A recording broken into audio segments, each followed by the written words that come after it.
অবশ্যই চিঠি পড়ব। গোপাল দাস আপনার কাছ থেকে এই চিঠি পেয়েছি। আপনি লিখছেন সিঙ্গুর জলাঘাটা, হুগলি থেকে।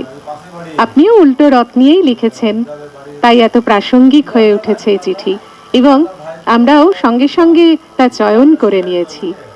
আজ উল্টো রথ, আজ উল্টো রথ, জগন্নাথ দেবের ফিরে যাওয়ার দিন। লক্ষ কোটি মানুষের আগমনে মুখরিত দিক দিগন্ত, সেজে উঠবে সমগ্র আকাশ বাতাস, পথের দুধার। আনন্দে ভরে উঠবে সকলের মন, হৃদয়, জীবন। নানান খেলনা দোকান সারি সারি বসবে পথের ধারে।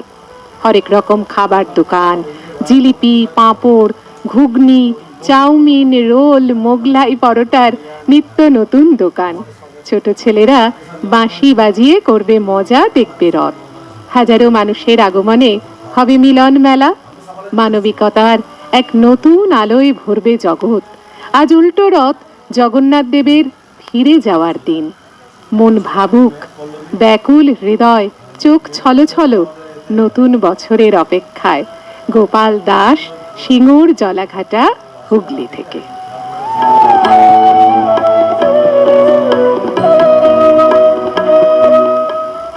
এটাই আমরা যেমন একটা আধ্যাত্মিক দিক, তেমনি একটা মজার দিক, আনন্দের দিক, তার অনেকটাই আপনার চিঠিতে, আপনার ভাষায় ফুটে উঠেছে।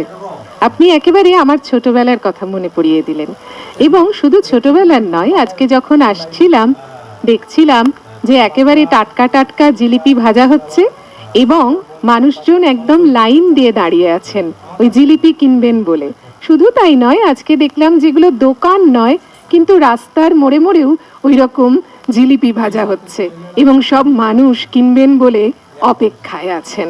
সেই সঙ্গে সত্যি মনে পড়ছে যে ছোটবেলায় মায়ের হাত ধরে রথতলায় যেতাম, এবং সেখান থেকে ওই মাটির পুতুল এই সমস্ত কিনে আনতাম। প্রতি বছর তার আকর্ষণ থাকতো, এবং এখনো ওই পুতুলগুলো রাখা আছে। আমার মনে পড়ছে একটা টিয়া পাখির কথা, এবং সেই টিয়া পাখি মানে তখন এমনই ছিল যে ওটা দেওয়ালেও টাঙানো যেত। মনে হতো যেন বোধহয় সত্যিই সে বাড়িতে একদম দাঁড়ে বসে আছে। ছোট্ট ছোট্ট জিনিস, কিন্তু কত আনন্দের। এবং ওই মেলাতেই দেখতাম যে গোটা গোটা পাঁপড় ভাজা হচ্ছে। মা কখনো কিনে দেয়নি, সেই আফসোসটা আছে অবশ্য, কিন্তু বাড়িতে তো মানে আমরা ভেঙে ভেঙে পাঁপড় ভাজি, কারণ অতটা তেল ওইভাবে তো হয় না বাড়িতে। কিন্তু এটা রথের মেলার একটা অন্যতম আকর্ষণ। সেই সঙ্গে আপনারা লিখে ফেলতে পারেন, এই রথের মেলাকে কেন্দ্র করে কিন্তু